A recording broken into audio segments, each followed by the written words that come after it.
Ito tanong, may galit ka ba sa isa sa mga magulang mo? Oo o wala. Bakit? Dahil naghiwalay sila, may galit ka ba kay papa mo? May galit ka ba kay mama mo? Anyari sa akin kay Papa ko, nagpinom siya nun. Lasing na lasing siya. Tapos, yung mga napundar nila ni mama ko, yung TV, rep, basta mga gamit sa bahay, nagwala siya. Dalawang taon, boss, syempre kasi masaya yung buhay yung pamilya niyo. Tapos, syempre, Sa isang iglas mo. 2 taon mong hinintay na magiging buo na ulit yung pamilya mo kasi yung baka mo galing ibang bansa. Tapos biglang ganun, syempre, diba, ang sakit sa sa damdamin nun.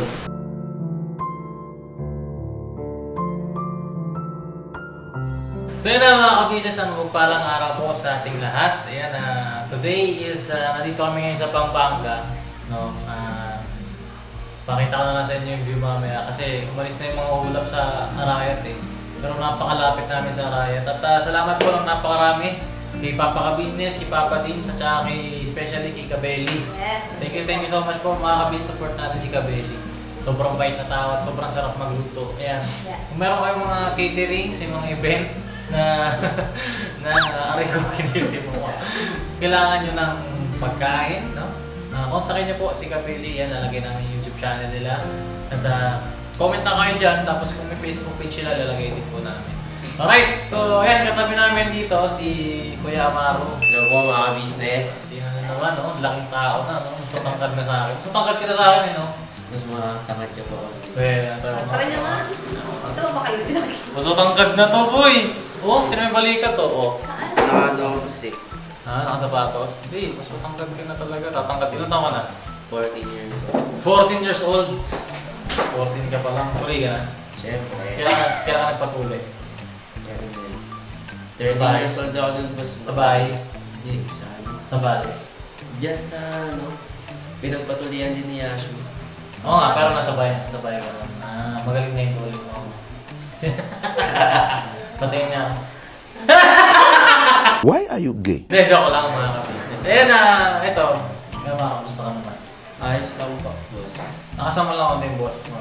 Laki ka ba? Wala kaya ako. Hindi mga ka-business kaya ganito ako may pag-usap kay Amaro. Ewan ko, magkaan love ko sa kanya eh. Parang tropa-tropa ko siya. Ganun. Yeah. Yeah! Tropa tayo, boss. Tropa tayo. Boss, parang gang-gang yung mga tropa tayo, boss. Gang-gang ka ba? 20 dip, 100 clip sa bumbunan mo. Hindi, boss. Hindi ka ba gangster? We, Yeah. nakita ko yung mga kasama mo. Gangster. Sila lang. Sila lang. Ikaw? Tao lang. Ano yun? Pasensya na, tao lang. Tao lang. Normal lang na tao. Ganun. Ganun. Ganun. Yeah. Yeah. Ako na yung sagutan eh. Mga sagutan eh. Yeah. Eh, gusto yusa. Di ka Matsalab. matsalab sa inyo mga sa bounce na kami, men. Alam mo ba yung mga ganun salita? Napapanood ko, boss. Pero di mo ginagamit. Pag kami nila Pops, tas kaya medyo magkakasama, gano'n kami mag-uusap. Ganun kayo maganda. Bakit kasi mga ka-business ay yung mga nauuso, yung mga salita ng mga bata ngayon eh. Ano ba tawag doon, Dak? Yung mga ganun. Youngstana. Alam niyo po Youngstana. yung stana ka daw. Eh, gusto na sa yusa. Hindi ka tatagos, wala ka namang bitaw eh. Eh. Yung mga meaning yung mga ganun mga ka-business, hindi siya literal. Ewan ko, dami na nauuso ngayon. Mga bata nga, may mga 6'7", 6'7". Alam mo yung 6'7"? Hindi, boss. Hindi mo alam yan. Sila kuy-kuy, pala, naiirita ako sa kanila pag Oo, gumagano pa sila kasi. Ako nagro-roblox sila, tas brain rots ba yun? Pag may umano sa screen na 6'7", alilikot na kami, napapahampas pa sa akin eh. Ay, ganun, nakapas ka. Kasi kaya Maro, 14 years old ka na. Kamusta ka naman? Kamusta pag-aaral mo? Ayos lang, boss. Malaki yung improvement ko, di katulad nung nakaraang taon na parang tinatamad ako. Tinatamad ako nung nakaraang taon kasi wala akong ano ba yung tawag dun sa hindi ko masabi? Okay, explain mo. Baka alam namin yan. Di. Motivation? Ayun, motivation. Wala kang motivation. Oo. Wala kang gana. Oo, ganun. Pero anong ginagawa mo nun pag wala kang gana? Parang gagala ka lang, gano'n. Lalaro. Yung nakaraan taon kasi boss, papasok lang ako, gusto ko, ganun eh. Ano ba po natin? Pero ayun, Okay. laki ng improvement talaga. Kita naman natin mga business sa mga sa vlog ni Papa Lins. No? At proud niya sa amin pinakita yung kanyang report card. At kitang-kita naman kasi talaga na malaki yung kanyang naging improvement sa eskwela. Bakit naging okay ka sa eskwela? Anong naisip mo? Naisip ko boss na tumatanda na si Papa ko tsaka syempre may din siya, sakit din siya. Naisip ko hindi ko na mapapakita sa kanya to pag kaya ngayon pa lang gagawin ko na. Oo, ganda ng Ganda mo sagutin mo. Ganda ng motivation niya mga. Hindi ko na-expect actually. Pero ngayon ko lang din na-realize. 14 years old, may kanya na siyang mindset. No? Proud kami sa'yo. Ayos yan, tuloy-tuloy mo lang yan. At sana hindi ka magbago. Siyempre 14 years old ka pa lang. Marami pang pwede mangyari. Di ba? Pero yun lang lagi namin sa inyo, manalangin kayo palagi para hindi kayo maligaw, diba? Itong pag-uusapan natin, ginakabahan mo ba? Medyo boss, kinakabahan ako. Bakit?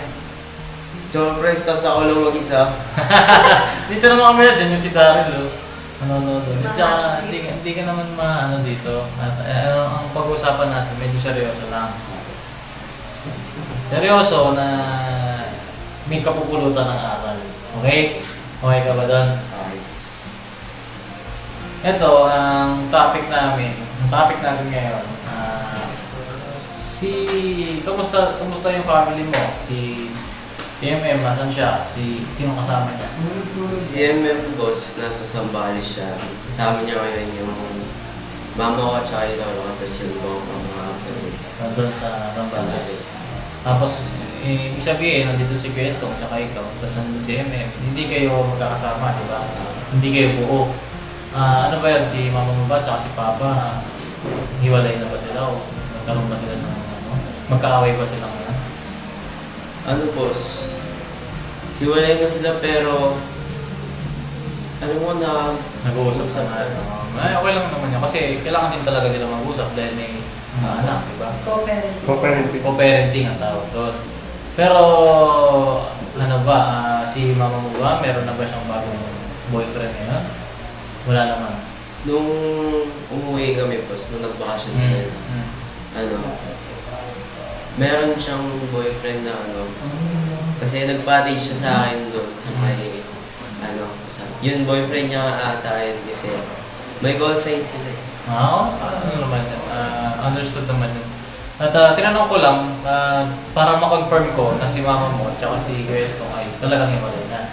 Ibig sabihin, si mother ay ready to na rin siya sa mga maliban kay Guestong, ay mga lalaki. At palagi ko naman, choice naman ni ng mother yun. So, ibig sabihin, naiintindihan mo na si Guestong at yung mama mo ay hiwalay na.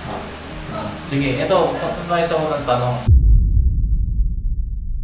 Kailan mo unang naintindihan na hiwalay na ang mga magulang mo? Anong taong ka na? Boss, nag-iwalay si mama at papa ko. Ilan taon ba ako? 9 years old ata ako. 9 years old ka pa lang. Nung napunta kami sa inyo, hiwalay na sila. Unang punta namin, boss. Mataba ka pa. Tapos 10 years old, nag-birthday ako dun sa inyo, di ba? Yun, tapos nung bumalik kami sa Sambales, medyo sarili pa sa amin pagkaiwalay nila kasi isipin mo yun, yung siguro 5 or 6 years old ako, nasa ibang bansa si mama ko. Tapos, syempre, abangan yung pag-uwi niya kasi mag-aasama na yung buong pamilya. Tapos yun, hindi naasahan na nagkaiwalay sila, kanya. Nakita mo talaga kung paano sila nag-iwalay? O nagulat ka na lang isang araw, magkaiwalay na sila mga si papa mo na tinitirahan. Yun po, kalahati nga lang ko na nag-iwalay tapos kalahati Hindi. Kasi yan, one time, parang hindi sinabi, Hindi na sinabi sa inyo. hindi boss, parang nakauwi na si mama ko, tapos balak niya ata surprise kami. Hmm. Tapos, yun, nalaman ni Papa ko. Ewan ko kung bakit, anyari sa akin kay Papa ko, nagpinom siya nun. Lasing na lasing siya. Hmm. Tapos, yung mga napundar nila ni mama ko, yung TV, rep, sa mga gamit sa bahay, Wala. nagwala siya. Talaga, Okay, naintindihan ko na. So parang pag-uwi ni Kuya Estong, ay hindi nung mga galing mo bansa, na dapat makikita. Bigla na lang naglasing si Kuya Estong. Tapos nagwala siya sa inyo. Meron pa yan, boss. Pagkatapos siya nun, pumunta siya dun sa may kinamama ko. Oh. Tapos, ata yun? Siyempre, nagwala si Papa ko sa bahay namin, boss. Maraming, makakaalam nun, dinalaman din ng mama ko. Yun, parang, ipapakulong ata si, parang ganun. Iwasan na natin siguro yung ganyung detalye. Ibig sabihin, nung nagwala si Papa mo, anong nasa isip mo nun? Nag-away sila ng mama mo, gano'n. Opo. Tapos, May problema. Opo. Hindi ba dating gano'n si Kuya Estong na lasing, mawala, gano'n? Boss? Pag, nasa ibang bansa ko si mama ko. Tapos, siya, nagtatrabaho, nagtitinda-tinda siya. Mag-iinom lang siya pag, gusto niyang, pampahinga, gano'n lang. Pero yung gano'n na magwawala, hindi talaga nangyayari. Hindi talaga, boss. Matino si papa ko pag nakainom eh. Legit. Legit. Ibig sabihin, ilang taon ka nun? 9 years old? 6 years old? Boss, 6 years old or 7 years old ako. Nagpunta si mama ko sa ibang bansa. Oo. Tapos 2 years, umuwi siya. Mm. So, siguro 9 years old yun. 9 years old. Ah. Ibig sabihin, nung 9 years old na yun, maayos ba yung pagkikita nila o hindi na talaga sila nakita simula no? Yun, boss? Di ba yun yan, gabi nagwala si papa ko. Tapos nung umaga, kasama ko si papa ko, nagpunta kami sa bahay ni mama ko. Tapos, yun, parang na sila, na, yun, doon na sila Nag-away. Sagutan, sigawan. Nakita mo talaga yung mismo. At ibig sabihin, nung 9 years old ka pa lang, alam mo na maghiwalay na yung mga magulang mo. So 9 years old, naiintindihan mo, naiwalay na sila. Pero nung naghiwalay sila, nagbago ba tingin mo sa kanila? Sa pamilya mo dahil doon sa nangyari na yun? Ano bang definition mo? Ano bang definition ng pamilya sa'yo? Paano, ba? Definition, halimbawa, para sa akin, ang pamilya, buo, ganyan. Masaya, ganyan. Sa inyo ba, nung nalaman mo ba yun, na nag-away si mama mo, tapos papa nag-iwalay? Tingin mo ba hindi na kayo pamilya? Siyempre masaya pag buo yung pamilya mo, di ba? Tapos, yun. Di naman ako nagtalim ng galit sa kanila ng dalawa. Kumbaga tinanggap ko na lang na wala na talaga. Hindi sila magkakamali. Natanggap mo. Kumbaga wala siyang sama ng loob sa pares mo. Kasi yung iba, di ba? Ayun nga, gusto kong marinig na sagot dun sa bago ba tingin mo. Ano bang naging response mo dun sa pag-iiwalay nila? Nalungkot ka ba? Naramdaman mo nun? Dalawang tao, boss, syempre kasi masaya yung buo yung pamilya niya. Tapos, syempre, Sa isang iglap mo. 2 taon mong hinintay na magiging buo na ulit yung pamilya mo kasi umiwi yung baka mo galing ibang bansa. Tapos, biglang ganun, syempre. Diba, ang sakit sa sa damdamin nun. 2 taon mong hinintay, tapos, Ibig sabihin, nung 9 years old ka na, may naiisip nasasaktan na siya. Naiintindihan niya mga bagay-bagay. Sabihin, nung 9 years old ka, nag-mature yung utak ko dun sa ganung sitwasyon. Hindi pa kasi 9 years old, 12 years old pa, minsan doon pa lang nakakaintindi na nag-aaway sila mama, nag-iwalay na sila, iwalay na sila ng bahay, gano'n. Ikaw, kung 9 years old ka, naintindihan mo lahat ng yun na iwalay na talaga sila. Ito tanong, may galit ka ba sa isa sa mga magulang mo? Oo o wala. Bakit? Dahil naghiwalay sila, may galit ka ba kay papa mo? May galit ka ba kay mama mo? Unang-una pa, may naramdaman ka bang galit sa kanila? Ano ba siya? Kung magagalit lang din naman ako, wala na akong magagawa eh. Kasi ayun na, nangyari na eh. Kaya, yun. May tampo lang ganun, pero di ako nagtalim ng galit sa kanya ng dalawa. Paano tampo? Anong level ba? Kay mama ko, siyempre hindi kami nagsama, hindi kami nakapagsama ng matagal. Tapos yun, yung lumain pa ako na ng kapatid, mahaba hindi niya. Kasi ako mas pinili ko talaga si papa ko. Kasi kailangan ng gagawin sa kanya. Kasi siyempre, pag ganun, madidepress ganun, no? Kaya mas pinili ko sumama kay papa ko. Hindi parang naging mo pala, may anong ganang edad mo na inisip mo na si papa mo. Yung iba kasi, normal, isang nanay sumasama. Ibig sabihin, naisip mo, yung si mother mo naman. Meron naman siyang, kaya naman niya, diba? Ngayon si papa mo na mas kailangan niya na So, sa ganung edad na niya, inisip mo ba yung dapat na sana 12 years old, na 9 years old, 10 years old na naglalaro lang, nag-aaral lang. Tapos nagkaroon ng ganong isipan na kailangan siya ng tatay na mag-alalay, ganyan na mapigilan. Kasi marami nang attempt si papa mo, di ba? Na dahil sa depress nga siya, pakamatay, di ba? Marami nang din na kwento sa amin si Nipesto na maraming beses siyang nag-attempt. Dahil siguro dahil sa sobrang sakit ng pangyayari ng mga abuse. Pasensya na kayo sa topic ngayon. Pero kung may relate, di ba? Feel free to comment. No? At yung mabubuting comment lang na pag-usap ko sa inyo. Kasi maselan po yung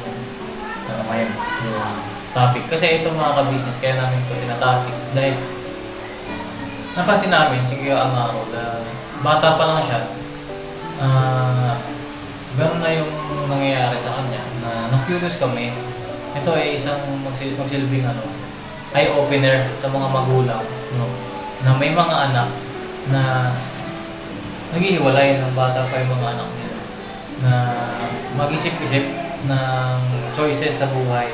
Kasi unang-unang maapektuhan yung mga magulang ay mga anak. Kasi yung mga magulang, maghiwalay sila matanda na sila eh, di ba? Pero yung mga anak na imagine nila, lalaki sila na hindi kompleto. Tapos, alam niyo yun, may mga kwento tayo na ganyan na nababasa, napapanood, pero ayun, mga ka-business, si Amaro ay isa sa mga kasama namin ngayon na nakararanas ng ganyan.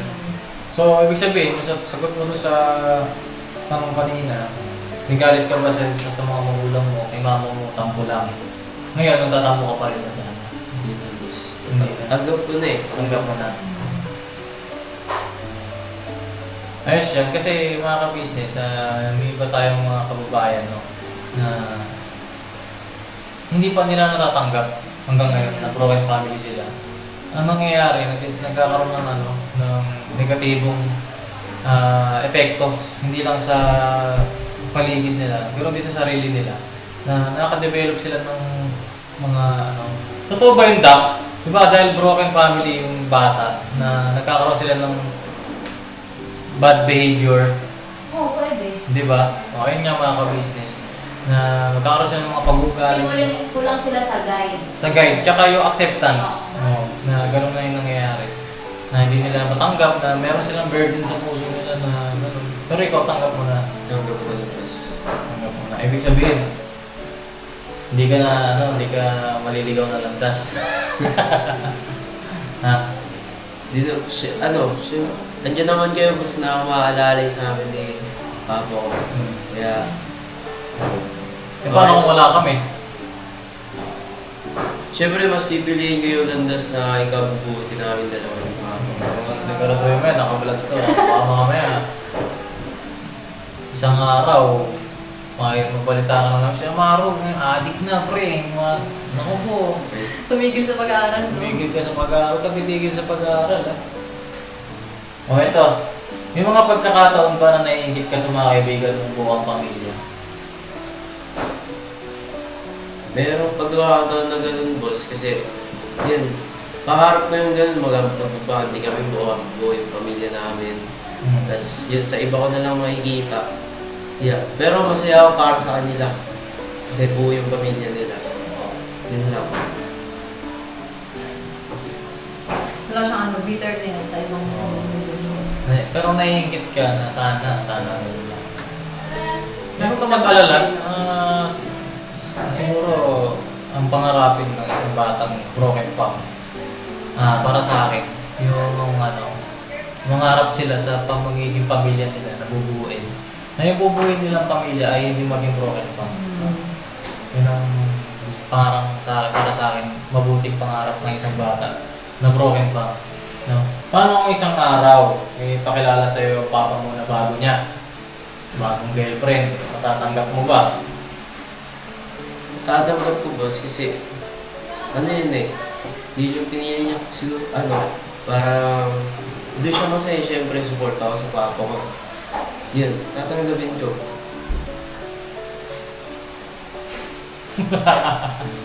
May pinakilala na ba sa'yo si papa mo natin? Wala ko, boss. Wala ba? Pero may narinig ka, chismis. Meron, mas matindi. Ibig sabihin, aware ka na si papa mo ay naghahanap ng asawa. Anong gusto mo naman? Halimbawa, may mga quality ka ng isang nanay na gusto mong mahanap. Or sana ito mapangasawa ni papa na bago. May hinahanap ka ba sa magiging nanay mo? Halimbawa, yun, nanonood yung, kunyari, may girlfriend si papa mo. Oo. Kausapin mo yung papa niya, yung girlfriend mo. Ma, sana ganito ka. Future mo. Ano na lang, sa'yo mo, tita. Tita na lang muna. Oo. Tita, gusto ko ganito ka. Ayoko po ng ganito. May mga hinahanap ka ba? Qualities.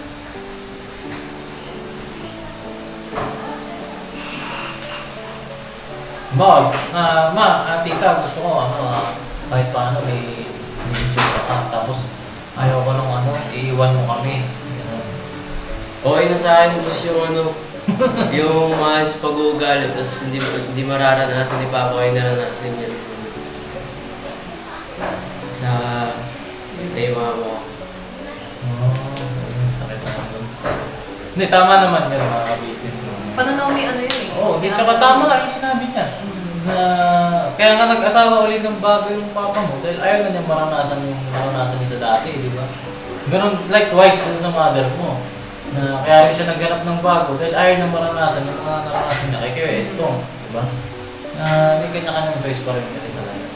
At maganda yung sinabi ni Amaro. Ano ang gusto mong malaman ng mga magulang nahiwalay tungkol sa nararamdaman ng mga anak nila? Ano ang gusto mong malaman ng mga magulang nahiwalay tungkol sa nararamdaman ng mga anak nila? O ito, kunyari, sa loobin mo, andyan yung mga magulang mo na naghiwalay. Ano yung gusto mong sabihin nila anong gusto mong sabihin mo sa kanila na naramdaman mo nung naghiwalay sila? Ano bang gusto mong malaman nila? Pa, nung naghiwalay kayo, ganito yung naramdaman ko eh. Ganyan, sana ganito, ganyan. Nung si boss, nag-iwalay si mama at papa ko. Hindi na nila pinakinggan yung side ng mga anak nila eh. Kaya talaga? Oo. Ano bang sinabi mo yung time na yun? Wala, boss. Anong side yung sinasabi mo? Anong side yun? May sinabi ka ba sa kanila? Wala akong sinabi sa kanila, boss. Sinarili ko na lang talaga. Wala naman ako magagawa eh. Pero ano yung sinarili mo na yun? Baka gusto mo i-share. Ano yung sinarili mo? Ito na yung chance. Baka mapapakinggan na talaga ito ng papa. Sa aming mama. So halin mo nanonood sila. Okay lang ba? Ilabas mo yung sinarili mo na yun. Pero para sa akin maganda yung ilabas mo. Dahil mabigat yan kung isasarili mo lang. Diba? Okay na, boss. Tanggap ko naman na. Tanggap mo. Pero nung time na yun, ano yung sinarili mo?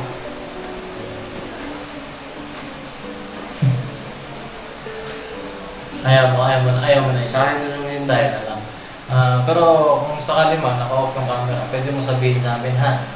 Ano yung sinasarili mo. Kasi syempre, mabigat yan pag sinarili mo. Mas mainam na sabihin mo sa amin kung ano yung talagang nararamdaman mo. Kasi pag sinarili mo yan, naiipon ang naiipon sa loob, di ba? Kahit na sabihin na natin, tanggap ko na. Pero deep inside mo sinasarili ka. Mahirap yun, di ba? Ibig sabihin, nung naghiwalay sila, meron kang sinarili na naramdaman mo na hindi mo na sinabi kay papa mo, hindi mo na sinabi kay mama mo. Yung time na yun. Umiyak ka na. Meron kasi yung mga stigma ngayon, mga business na ano eh, na kapag ng lalaki nagsasalita ng nararamdaman nila, na sila rin ay nabibigatan, parang iniisip na lang iba na, hindi, dapat di mo maramdaman yan, lalaki ka eh. Diba? Pero alisin natin yung ganong stigma, mga ka-business, na kahit lalaki, mga ka-business, ay may karapatan yan na may maramdaman, na maglabas ng sama ng loob nila, na magsarilihin. Hindi porket lalaki na hindi na pwede, wala nang karapatang masaktan. Hindi ka, alam mo yun, mga ka-business. Kasi parang ganun kasi naging thoughts ng mga tao noon eh, na kapag lalaki ka, dapat kaya mo. Diba? Alisin na natin yun na kung may kailangan kang kausapin, diba? Kung kailangan mo ng kausap, may pag-usap ka. No? Lalaki ka naman eh, lalaki ka ba? Lalaki ako. May chicks ka ba? Ay, sinungaling no? Sinungaling no? Kapogi ko. Wala, chicks. Meron? Wala. Ba't ganyan ang tingin mo? Mamatay! Shoutout mo yung chicks mo. Wala akong chicks po. Ay nako, mag-aaral ka muna mabuti. Madali lang mag-chicks. Madali lang mag-chicks. Pagka high school, college ka na, maraming chicks dyan. Unahin mo muna yung pag-aaral mo, siyempre. Ito, last question, closing question. Ano ang pangako mo sa sarili mo pagdating sa sarili mong pamilya balang araw? Yan. Paulit ang tanong, boss. Ano ang pangako mo sa sarili mo pagdating sa sarili mong pamilya araw-araw, balang araw? Ano? Pangako sa magiging pamilya ko balang araw na hindi ko ipaparanas sa kanila kung ano yung naranasan ko ngayon. Kasi, syempre, alam ko na alam ko yung pakiramdam eh. Syempre, papayag pa ba ako na maranasan ng magiging pamilya ko yun. Syempre, hindi na kaya pangako na hindi ko ipaparanas sa kanila yung naranasan ko. E paano kung dumating yung pagsubok? Halimbawa, may trabaho ka, tapos may babae sa harapan mo. May binigay sa'yo yung babae, Tol, malayo ka naman sa pamilya mo. Ano? Ayaw, boss. Ayaw mo? Siguraduhin mo yan ha, sinelasin kita pag nagkaroon ka ng... Naka-vlog to. Naka-vlog to. Hindi mga ka-business ayun ganda ng sinabi niya, ni Amaro. At masasabi ko, 14 years old, siya ay matured na pagdating sa mga ganyan bagay. At sana, ay huwag kang maglabihis yung landas mo. Basta kung may problema ka, sabihin mo sa amin. Tsaka magkikikilis ko sa bahay kasi pagka lagi kang nakahiga sa bahay tapos kung ano-ano iniisip mo, hirap niyan. Diba? Pwede na, yung attention mo, baka kung sakali, minsan nalulungkot ka ba? Minsan. Hindi. Minsan, nalulungkot ako pag naisip ko si FM. Pero kapatid mo, Pero pag naisip ko yung nasa ng pamilya ko, hindi na. Nandun ko na talaga. Nagkakausap ba kayo ni MM ngayon? Nag-usap yung video. Video call. Mahal mo yung kapatid mo. Siyempre. Best friend mo ba yun? Ba't kayo nagsuntukan? Kaya saktan, boy! Best friend kita, boy! Suntukan sila dati ka. Ayun niya. Oo, sa bahay. Anong pinagawa yun ng ano? Makalimutan mo na. Cellphone talaga yung pinag-aawayan namin. Boss. Pero parang normal lang naman sa magkakapatid yun. Sinabihan siya dati na yun, wala kang kwentang kuya. Ay talaga. Ano sabi niya sa akin? Kasi sa tuwing nag-away kami, may natatanggal sa ngipin niya. May vlog si Papa Dins noon na natanggal yung ngipin namin kasi sinuntok ko daw. Tapos Papa din, natanggal yung ngipin ko, sinuntok ni Kuya. Ganun na Pero totoo, sinuntok mo talaga. Nung tinuturuan kami ni Papa din sa mag-module. Nung dati. Ayan. Shoutout pala kay MM. Ayan. Sinabihan siya dati, "Lakay itong kuya!" Ano sinabi niya marunong? Kung saan mo na? Hindi ko naman Lakay ko itong kapatid! Sabi niya. Ganun siya. Tuwa sila. Ayan mga business boss, salamat Salamat sa mga sagot mo. At masaya kami sa narinig namin sa iyo. At yun. Basta kung may problema ka, dito lang kami mga kuya mo. Pagka gusto mo makipaglaro basketball, laro tayo basketball. Magbabasketball ka pa ba? basketball ko. Sa labas? Sige. Ingat ka lang sa mga pagpili ng kaibigan, ha? Alam mo naman yung tama at mali. Alam mo ba? Yung tama at mali. Siyempre. Oo. Huwag ka nang makipagkaibigan sa mga mali yung ginagawa. No? Alam mo naman na yan. At yun, mga kabisa, salamat ng marami sa pagsama sa amin. At sana may natutunan kayo sa vlog namin na ito. Sa mga magulang, sa mga anak. No? Ayun, never say goodbye. Tomorrow is another day. Kailangan.